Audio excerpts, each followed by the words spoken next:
Olá, turma! Tudo bem? Turma, na aula de hoje iremos começar o estudo de cinemática em manipuladores robóticos. E para isso, teremos os seguintes objetivos na aula de hoje. Primeiro, introdução à cinemática para manipuladores industriais. Na sequência, conceitos sobre cinemática direta e inversa para análise em manipuladores robóticos. Características técnicas para os cálculos da cinemática robótica e revisão de conceitos básicos de trigonometria para a robótica, tá? Então, teremos aí no fim dessa apresentação uma revisão de matemática aí voltada para trigonometria, porque iremos utilizar nas próximas aulas bastante conceito de trigonometria para fazer aí a manipulação das equações. Então, fazendo uma introdução sobre o assunto, a cinemática trata do estudo dos movimentos dos robôs sem considerar as causas que lhes dão origem. Por sua vez, a dinâmica é o estudo do movimento levando-se em conta as forças e torques que os causam. Para tratar dos movimentos dos manipuladores, é necessário desenvolver técnicas para representar a posição de determinado ponto do braço no tempo. Esta representação depende da posição das juntas e dos elos, sendo que é necessário ter a base do robô como ponto de referência, tá? Então, nos estudos aí da dinâmica e cinemática robótica, adotamos sempre a base como referência, como ponto de partida aí das análises. Manipuladores compostos essencialmente por juntas prismáticas não apresentam grandes problemas com relação à cinemática. Contudo, braços articulados são amplamente utilizados na indústria devido à sua versatilidade em substituir o trabalhador humano e também por ser altamente compacto, tá? Então, as prismáticas eram simples, né? A gente tinha ali movimentos lineares, XY, basicamente, né? Agora, quando nós temos junta rotativa, nós temos um ângulo envolvido, né? E se a gente pegar o braço humano, é bem simples, né? Se eu fizer um movimento aqui em torno do ombro, a gente já consegue perceber um ângulo, né, de rotação. Se eu fizer a extensão do braço, nós temos também o ângulo para o cotovelo, um ângulo aqui para o nosso ombro, né? Então a gente sempre busca substituir, a gente não, a automação em geral, né, acaba por substituir o operador por uma máquina, por um robô. Então é importante que esse robô tenha ali a cinemática, a dinâmica bem similar à de um braço humano, né, que realizaria até então aquelas operações, aquelas tarefas, né, no processo. Nesses manipuladores, a cinemática torna-se mais complexa. A gente vai perceber bem, tá, turma? Independentemente da geometria do manipulador, a solução da cinemática requer conhecimento de geometria, trigonometria e cálculo vetorial, tá? Então, não é simples, tá? Resumidamente, podemos dizer que não é nada simples fazer aí a parte de cinemática, né, que envolve movimentação dos manipuladores. Colocar toda essa movimentação em termos matemáticos, né, requer muito trabalho geométrico aí, de trigonometria e de cálculo vetorial. E eu vou passar, obviamente, uma noção, né, não vou me aprofundar muito no assunto. Falando agora de cinemática direta e inversa, é perfeitamente possível calcular a posição cartesiana no espaço, bem como a orientação do punho com base no conhecimento dos ângulos das juntas. Este equacionamento é conhecido como cinemática direta. O cálculo das posições angulares a partir das posições no espaço consiste, portanto, na cinemática inversa. Uma vez que a determinação das posições das juntas pode tanto ser feita em ângulos nas juntas rotativas, quanto em deslocamentos, nas juntas lineares, denomina-se genericamente a estes de N variáveis de juntas. A posição no espaço é realizada num sistema de eixos retangulares e é conhecida como coordenadas cartesianas. A figura ao lado ilustra o processo de conversão de coordenadas. Então, aqui nós temos as variáveis de junta, que seria o θ, que seria o ângulo de rotação, e o AI, que seria o elo. Tá? Cinemática direta, nós temos esses dados aqui e chegamos nas variáveis cartesianas. Então, consigo chegar em x, y, z para ter ali a noção de posição no espaço. Quanto em x, quanto em y, quanto em z. Eu tinha um ponto aqui, x, y, z. Agora eu tenho um ponto aqui em cima, em x, y, z. Puxa. Então eu consigo determinar esses pontos com base no ângulo e no tamanho ali dos elos. Ângulo da junta e tamanho do elo.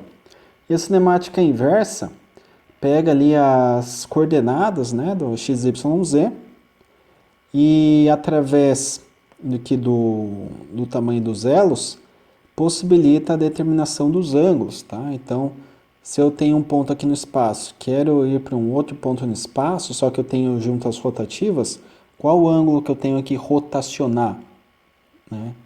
Em uma ou mais juntas. Então, isso daqui, esse movimento de retorno das variáveis cartesianas para as variáveis de junta, é o que nós chamamos de cinemática inversa. O cálculo da cinemática, tanto direta quanto inversa, requer conhecimento do comprimento dos elos com precisão adequada. Fabricantes de manipuladores fornecem não apenas esses comprimentos, como também quaisquer deslocamentos existentes entre juntas de forma a se poder calcular completamente a posição cartesiana. Então, isso é muito interessante, São dados já fornecidos pelo fabricante, o que nos possibilitam aí fazer um projeto bem redondo, bem preciso aí dentro já das coordenadas colocadas pelo fabricante. Então, agora eu vou fazer aí uma revisão mais básica de trigonometria. E para a próxima aula eu vou avançar um pouco no modelamento, já vou falar de cinemática direta, Já iremos deduzir ali equações para cinemática direta. E vou trazer outros conceitos de trigonometria para que a gente possa evoluir para a cinemática inversa, Então, hoje, apenas para reforçar conceitos básicos aí de trigonometria, nós temos aí as relações trigonométricas, elas são formadas por dois catetos, o oposto e o adjacente, além da hipotenusa. Eu estou falando de triângulos retângulos, Ou seja, triângulo que tem o ângulo oposto à hipotenusa de 90 graus. Então, temos cateto oposto, hipotenusa, cateto adjacente, Aqui coloquei um ângulo alfa aqui de referência. O seno seria o quê? Seria o cateto oposto, que é esse carinha, dividido pela hipotenusa, Então, nesse cateto oposto sobre a hipotenusa. Cosseno é o cateto adjacente dividido pela hipotenusa. E a tangente seria o cateto oposto dividido pelo cateto adjacente, Então, o que acontece? O cateto oposto desse carinha aqui, ele está oposto ao ângulo alfa, e o cateto adjacente está abaixo do ângulo alfa, que ele faz parte da abertura angular. Então, Essa daqui seria a definição mais básica, né? O seno leva em consideração o cateto que está oposto ao ângulo. Cosseno leva em consideração o cateto adjacente a esse ângulo. A hipotenusa é o denominador, tanto para o seno quanto para o cosseno. E a tangente faz a relação dos catetos, né? Então, cateto oposto dividido por cateto adjacente é a definição de tangente. Importante essas definições porque nós iremos trabalhar bastante aí essa parte, tanto na cinemática direta quanto na inversa.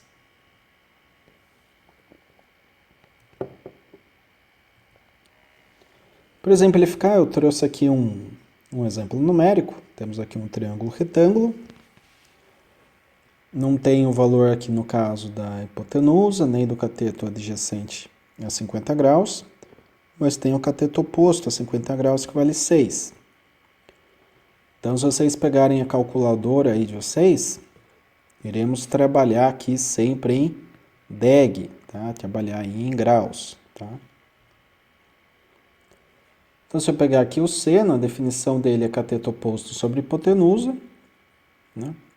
Posso fazer aqui cateto oposto, 6, né? Hipotenusa, não conheço, é azinho.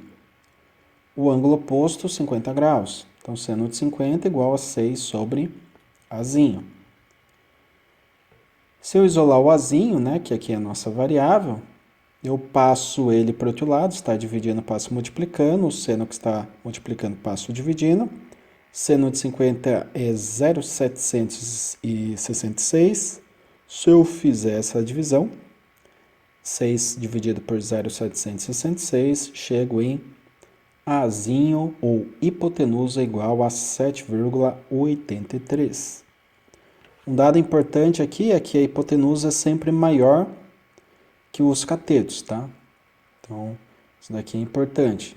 7,83 maior que 6, então eu já tenho uma noção que esse valor aqui, ele está num bom caminho, né? Digamos assim. Se tivesse dado 5, por exemplo, o procedimento aqui de cálculo estaria errado.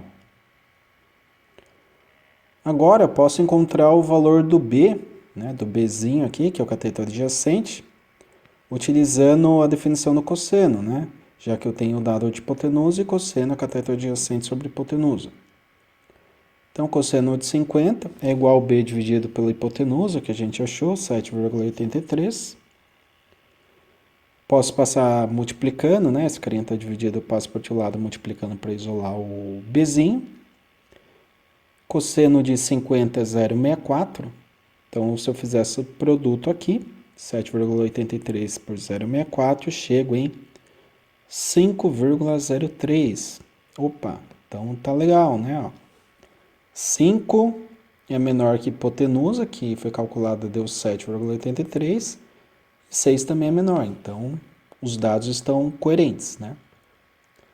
Agora, se eu quiser determinar esse ângulo beta, posso fazer o cateto oposto dividido pelo cateto adjacente, a definição de tangente de beta, né? Só que quem está oposto a beta? O 6 está adjacente a beta. Ele é oposto a 50 graus, mas ele é adjacente a beta. E o Bzinho, ele era adjacente a 50 graus, porém ele é oposto a beta. Então, se eu fizer tangente a cateto oposto, que é 5,03, dividido por cateto adjacente, que é 6. Né? Fazendo essa definição de tangente, eu tenho que tangente de beta é igual a 0,84. Se eu quero beta, o que eu faço? Eu tiro o arco tangente de 0,84, ou função inversa da tangente, né? Tangente é menos 1, de 0,84. Estando aqui em deg, eu chego em 40 graus. Tá? E isso aqui fecha um outro conceito importante da trigonometria. Isso daqui é só uma revisão, tá, turma? Vocês já viram, mas como eu vou utilizar esses conceitos para as próximas aulas, preciso que vocês tenham esses conceitos bem claros aí em mente. Então, só para fechar mais um conceito aqui, a somatória dos ângulos internos de um triângulo deve ser 180, né? Então, se eu somar 50 com beta, que é 40, dá 90. Aqui nós temos um ângulo de 90 graus, é um triângulo retângulo, né? Então, 90 mais 90 dá 180. Então, bateu a somatória interna dos ângulos. E em relação aqui aos catetos, se eu fizesse Pitágoras, por exemplo, né, 6 ao quadrado mais 5,03 ao quadrado, extraísse a raiz, chegaríamos em 7,83. Vocês podem até fazer isso daí para verificar aí, né, os dados, para ver que realmente bate todos os parâmetros aqui.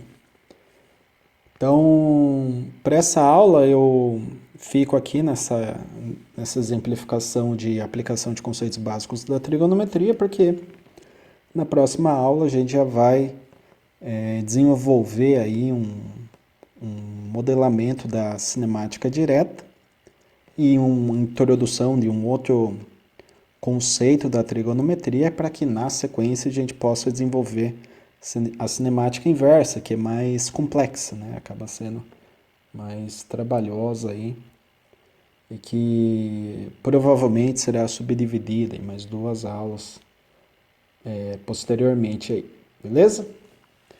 Então a aula de hoje é isso. Agradeço a atenção de todos. Deixem suas perguntas, dúvidas, colocações, sugestões lá no Teams, no chat, para que eu possa esclarecer a todos aí durante o período da aula. Não se esqueçam de realizar as tarefas, tá? A gente está chegando num momento aí de finalização já desse primeiro semestre, né? E segundo bimestre, então é importante que vocês já tenham aí todas as atividades em dia, né? Entregue aí dentro do cronograma, até para que não acumule, né? Depois, deixar para a última hora sempre é um mau negócio, tá certo? Então agradeço a todos mais uma vez, desejo bons estudos e até a próxima.